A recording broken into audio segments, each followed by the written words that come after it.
13ನೇ ಅಧ್ಯಾಯ.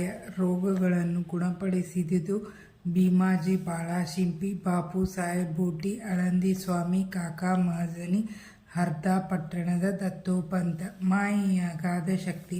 ಬಾಬಾರವರ ವಚನಗಳು ಯಾವಾಗಲೂ ಸಂಕ್ಷಿಪ್ತವಾಗಿಯೂ ರಸಭರಿತವಾಗಿಯೂ ಆಳವಾಗಿಯೂ ಅರ್ಥಗರ್ಭಿತವಾಗಿಯೂ ಸಾಮರ್ಥ್ಯವುಳ್ಳವುಗಳಾಗಿಯೂ ಇದ್ದವು. ಅವರು ಯಾವಾಗಲೂ ಸಂತುಷ್ಟರಾಗಿದ್ದರು. ನಾನು ಫಕೀರನಾಗಿ ಮನೆ ಮಠಗಳಿಲ್ಲದೆ ಸರ್ವಸ್ವವನ್ನು ತ್ಯಜಿಸಿ ಒಂದು ಸ್ಥಳದಲ್ಲಿ ನೆಲೆಸಿದ್ದರೂ ಸಹ ಅನಿವಾರ್ಯವಾದ ಮಾಯೆ ಎಂಬುದು ನನ್ನನ್ನು ಆಗಾಗ್ಗೆ ಕಾಡುತ್ತದೆ. ನನ್ನನ್ನು ನಾನೇ ಮರೆತರೂ ಸಹ ನಾನು ಮಾಯೆಯನ್ನು ಮರೆಯಲಾಗುವುದಿಲ್ಲ. ಅವಳು ನನ್ನನ್ನು ಬಂಧಿಸಿದ್ದಾಳೆ. ಶ್ರೀಹರಿಯ ಮಾಯೆ ಬ್ರಹ್ಮ ಮುಂತಾದವರನ್ನು ಕಾಡುತ್ತಾಳೆ. ಹೀಗಿರುವಾಗ ಈ ಫಕೀರನನ್ನು ಕೇಳುವವರಾರು? ಯಾರು ಪರಮಾತ್ಮನಲ್ಲಿ ಶರಣು ಹೋಗುತ್ತಾರೆಯೋ ಅಂಥವರು ಅವನ ದಯೆಯಿಂದ ಮಾಯೆಯ ಬಂಧನವನ್ನು ತಪ್ಪಿಸಿಕೊಳ್ಳಬಹುದು. ಮಾಯೆಯನ್ನು ಕುರಿತು ಬಾಬಾರವರು ಈ ಮೇಲೆ ಹೇಳಿದಂತೆ ಅಭಿಪ್ರಾಯವನ್ನು ವ್ಯಕ್ತಪಡಿಸಿರುತ್ತಾರೆ. ಭಗವದ್ಗೀತೆಯಲ್ಲಿ ಶ್ರೀಕೃಷ್ಣನು ಉದ್ಧವನಿಗೆ ಈ ರೀತಿ ಹೇಳಿದ್ದಾನೆ: ಸಂತರು ನನ್ನ ಜೀವಿತ ರೂಪ. ಈಗ ಬಾಬಾರವರು ತಮ್ಮ ಭಕ್ತರ ಯೋಗಕ್ಷೇಮಕ್ಕಾಗಿ ಏನು ಹೇಳುತ್ತಾರೆಂಬುದನ್ನು ನೋಡೋಣ. ಯಾರು ಅದೃಷ್ಟಶಾಲಿಗಳು, ಯಾರು ಪಾಪಗಳಿಂದ ವಿಮುಕ್ತರಾಗಿರುತ್ತಾರೋ ಅಂಥವರು ನನ್ನನ್ನು ಆರಾಧಿಸುತ್ತಾರೆ. ನೀನು ಯಾವಾಗಲೂ ಸಾಯಿ ಸಾಯಿ ಎಂದು ಧ್ಯಾನಿಸುತ್ತಿದ್ದರೆ ನಾನು ನಿಮ್ಮನ್ನು ಸಪ್ತ ಸಾಗರಗಳ ಆಚೆಗೆ ಸಾಗಿಸುತ್ತೇನೆ.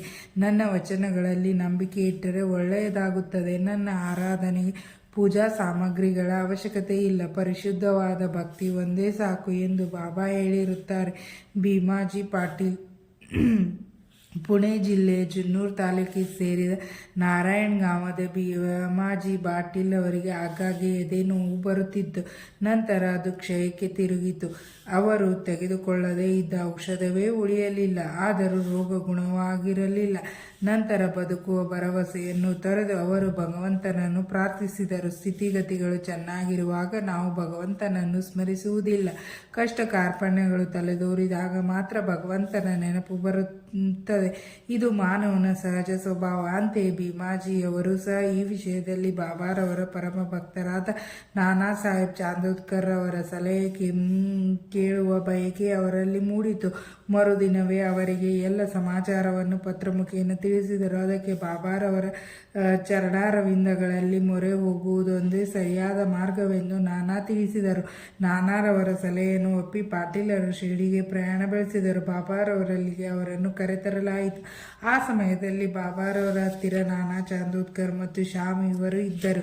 ಬಾಬಾರವರು, ಇದೇನು ಶ್ಯಾಮ್, ಈ ಕಳ್ಳನನ್ನು ತಂದು ನನ್ನ ಮುಂದಿರಿಸಿದಿರಿ, ಇದು ಒಳ್ಳೆಯ ಕೆಲಸವೇ ಎಂದು ಕೇಳಿದರು. ಸ್ವಲ್ಪ ಹೊತ್ತಿನ ಮೇಲೆ ಬಾಬಾರವರ ಮನಸ್ಸು ಕರಗಿ, ನಿಲ್ಲು, ನಿನ್ನ ಚಿಂತೆಯನ್ನು ಬಿಡು, ನಿನ್ನ ಕಷ್ಟಗಳು ದೂರವಾದವು. ಕಷ್ಟಗಳು ಎಷ್ಟೇ ಇರಲಿ, ಭಕ್ತರು ಈ ಮಸೀದಿಯಲ್ಲಿ ಕಾಲಿಟ್ಟ ಕ್ಷಣದಿಂದಲೇ ಅವರ ಕಷ್ಟಗಳು ದೂರವಾದಂತೆಯೇ ಈ ಫಕೀರನು ದಯಾಮಯನು, ರೋಗಗಳನ್ನು ಗುಣಮಾಡಿ ಎಲ್ಲರನ್ನು ಪ್ರೀತಿ ಮತ್ತು ಆದರದಿಂದ ಕಾಪಾಡುವನು ಎಂದರು. ರೋಗಿಗೆ ಈ ಹಿಂದೆ 5 ನಿಮಿಷಕ್ಕೊಮ್ಮೆ ರಕ್ತವಾಂತಿಯಾಗುತ್ತಿತ್ತು. ಬಾಬಾರವರ ಸಮ್ಮುಖದಲ್ಲಿ ಏನೂ ಆಗಲಿಲ್ಲ. ಅಂದಿನಿಂದ ರೋಗಿಯ ಕಷ್ಟಗಳು ದೂರ ಸರಿಯುತ್ತಾ ಬಂದವು. ಬಾಬಾ ರೋಗಿಗೆ ಭೀಮಾ ಬಾಯಿಯವರ ಮನೆಯಲ್ಲಿರುವಂತೆ ಹೇಳಿದರು. ಆ ಮನೆಯ ಪರಿಸ್ಥಿತಿ ಅಷ್ಟು ಆರೋಗ್ಯಕರವಾಗಿರಲಿಲ್ಲ. ಆದರೂ ಬಾಬಾರವರ ಆಜ್ಞೆಯನ್ನು ಪರಿಪಾಲಿಸಲೇಬೇಕಾಗಿತ್ತು. ಅಲ್ಲಿ ತಂಗಿದ್ದಾಗ ಬಾಬಾರವರು ಅವರ ರೋಗಗಳನ್ನು 2 ಸಲ ಕನಸಿನಲ್ಲಿ ಬಂದು ಗುಣಪಡಿಸಿದರು. 1ನೇ ಕನಸಿನಲ್ಲಿ ಒಬ್ಬ ಹುಡುಗನು ಶಾಲೆಯಲ್ಲಿ ಪಾಠವನ್ನೊಪ್ಪಿಸದೆ ಉಪಾಧ್ಯಾಯರಿಂದ ಹೊಡೆತ ತಿಂದು ಅನುಭವಿಸುತ್ತಿರುವ ಯಾತನೆ. ಮತ್ತೊಂದು ಕನಸಿನಲ್ಲಿ ಯಾರೋ ಅವರ ಎದೆ ಮೇಲೆ ಕಲ್ಲುರುಳಿಸಿ ನೋವು ಮಾಡುತ್ತಿರುವುದನ್ನು ಕಂಡರು. ಕನಸಿನಲ್ಲಿ ಅನುಭವಿಸಿದ ನೋವಿನಿಂದ ಅವರ ರೋಗ ಗುಣವಾಗಿ ನಂತರ ಬಾಬಾರವರಲ್ಲಿಗೆ ಬಂದು ಭೀಮಾಜಿ ನಮಸ್ಕಾರ ಮಾಡಿದರು. ಬಾಬಾರವರಿಗೆ ಭಕ್ತರು ತಮ್ಮನ್ನು ಸದಾ ಅಚಲ ನಂಬಿಕೆಯಿಂದ ಸ್ಮರಿಸುವುದೊಂದೇ ವಿನ ಇನ್ನಾವುದೂ ಬೇಕಾಗಿರಲಿಲ್ಲ. ಮಹಾರಾಷ್ಟ್ರದ ಜನರು 15 ದಿನಗಳಿಗೊಮ್ಮೆ ಅಥವಾ ತಿಂಗಳಿಗೊಮ್ಮೆ ತಮ್ಮ ಮನೆಯಲ್ಲಿ ಶ್ರೀ ಸತ್ಯನಾರಾಯಣ ವ್ರತವನ್ನು ಆಚರಿಸುತ್ತಾರೆ. ಆದರೆ ಭೀಮಾಜಿಯವರು ತಮ್ಮ ಮನೆಯಲ್ಲಿ ಶ್ರೀ ಸಾಯಿ ಸತ್ಯನಾರಾಯಣ ವ್ರತ ಎಂಬ ಹೊಸ ವ್ರತವನ್ನು ಆಚರಿಸ ಹತ್ತಿದರು. ಬಾಳ ಗಣಪತ್ ಶಿಂಪಿ, ಬಾಬಾರವರ ಇನ್ನೊಬ್ಬ ಭಕ್ತರಾದ ಬಾಳಗಣಪ ಶಿಂಪಿಯವರು ಭಯಂಕರವಾದ ಮಲೇರಿಯಾ ರೋಗದಿಂದ ನರಳುತ್ತಿದ್ದರು. ಅವರು ಎಲ್ಲ ತರಹದ ಔಷಧಿಗಳನ್ನು ಉಪಯೋಗಿಸಿದರೂ ರೋಗವು ಗುಣವಾಗದೇ ಇದ್ದುದರಿಂದ ಕರುಣಾಮಯಿ ಬಾಬಾರವರ ಅಡಿದಾವರೆಗಳಲ್ಲಿ ಬಿದ್ದರು. ಬಾಬಾರವರು ಅವರಿಗೆ ಒಂದು ಅದ್ಭುತವಾದ ಉಪಾಯವನ್ನು ಸೂಚಿಸಿದರು. ಲಕ್ಷ್ಮೀ ದೇವಸ್ಥಾನದ ಮುಂದೆ ಒಂದು ಕರಿನಾಯಿಗೆ ಮೊಸರು ಅನ್ನ ಕೊಡು ಎಂದು ಬಾಬಾ ಬಾಳ ಶಿಂಪಿಗೆ ಹೇಳಿದರು. ಬಾಳ ಇದನ್ನು ಕಾರ್ಯಗತ ಮಾಡುವುದು ಹೇಗೆ ಎಂದು ಯೋಚಿಸುತ್ತಾ ಮನೆಗೆ ಬಂದರು. ಆಗ ಮನೆಯಲ್ಲಿ ಅನ್ನ ಮೊಸರು ಇತ್ತು. ಅವೆರಡನ್ನು ಬೆರೆಸಿ ಲಕ್ಷ್ಮೀ ದೇವಸ್ಥಾನದ ಬಳಿ ತೆಗೆದುಕೊಂಡು ಬಂದರು. ಅಷ್ಟರಲ್ಲಿ ಒಂದು ಕರಿನಾಯಿ ಬಾಲವನ್ನು ಅಲ್ಲಾಡಿಸುತ್ತಾ ಹಸಿವಿನಿಂದ ಬಂದಿತು. ಬಾಳಶಿಂಪಿ ಅದನ್ನು ನಾಯಿಯ ಮುಂದಿಟ್ಟರು. ನಾಯಿಯು ಅದನ್ನು ಸಂತೋಷದಿಂದ ಭಕ್ಷಿಸಿತು. ಕೆಲವೇ ದಿನಗಳಲ್ಲಿ ಬಾಳಾರವರು ಮಲೇರಿಯಾ ರೋಗದಿಂದ ಗುಣವಾಯಿತು. ಬಾಪು ಸಾಹೇಬ್ ಬುಟ್ಟಿಯವರಿಗೆ ಒಂದು ಸಾರಿ ವಾಂತಿ ಮತ್ತು ಆಮಶಂಕೆ ಆರಂಭವಾಯಿತು. ಯಾವ ಔಷಧಿಗಳಿಂದಲೂ ಗುಣ ಕಾಣಲಿಲ್ಲ. ಬಹಳ ಆಯಾಸವಾಗಿದ್ದುದರಿಂದ ಮಸೀದಿಗೆ ಹೋಗಲು ಸಹ ತ್ರಾಣವಿಲ್ಲದಂತಾಯಿತು. ಬಾಬಾರವರನ್ನು ಕರೆಯಿಸಿ ಮುಂದೆ ಕೂಡಿಸಿಕೊಂಡು ಎಚ್ಚರದಿಂದಿರು, ಇನ್ನು ನೀನು ವಾಂತಿ ಮಾಡಕೂಡದು ಎಂದು ತೋರುಗಳನ್ನು ಸೂಚಿಸುತ್ತಾ ಹೇಳಿದರು.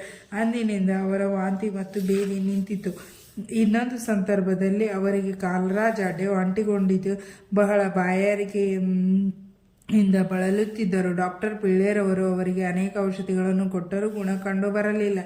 ಆಗ ಬಾಬಾರವರಲ್ಲಿಗೆ ಧಾವಿಸಿ ಯಾವ ಪಾನೀಯದಿಂದ ಬಾಯಾರಿಕೆ ಅಡಗುವುದು ಎಂದು ಕೇಳಿದರು. ಅದಕ್ಕೆ ಬಾಬಾರವರು ಬಾದಾಮಿ, ಅಕ್ರೋಡ್, ಪಿಸ್ತೆ, ಒಂದು ತರಹದ ಒಣಗಿದ ಹಣ್ಣು ಇವು ಮೂರನ್ನು ಅರೆದು ಸಕ್ಕರೆ ಹಾಕಿ ಹಾಲಿನಲ್ಲಿ ಸೇರಿಸಿ ಬೇಯಿಸಿ ಕುಡಿ ಎಂದರು.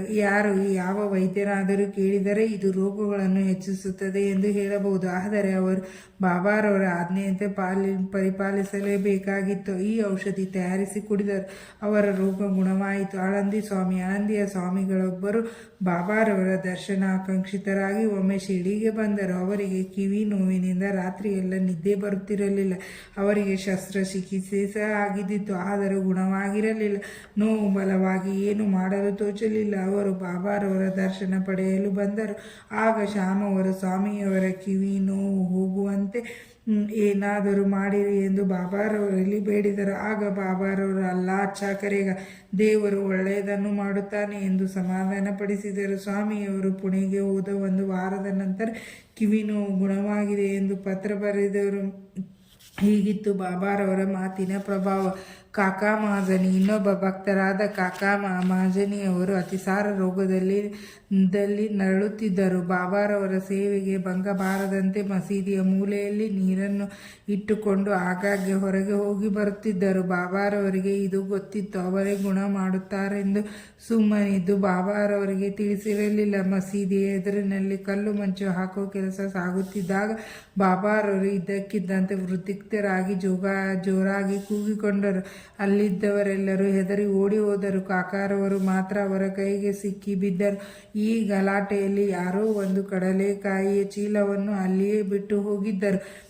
ಆಗ ಬಾಬಾರವರು ಒಂದು ಹಿಡಿ ಕಡಲೆಕಾಯಿಯನ್ನು ತೆಗೆದುಕೊಂಡು ಸುಲಿದು ಚೆನ್ನಾಗಿ ತಿಕ್ಕಿ ಕಾಕಾರವರಿಗೆ ಕೊಟ್ಟು ತಿನ್ನಲು ಹೇಳಿದರು. ಹೀಗೆ ಬಾಬಾರವರು ಕೊಡುತ್ತಲೇ ಇದ್ದರು, ಕಾಕಾರವರು ತಿನ್ನುತ್ತಲೇ ಇದ್ದರು.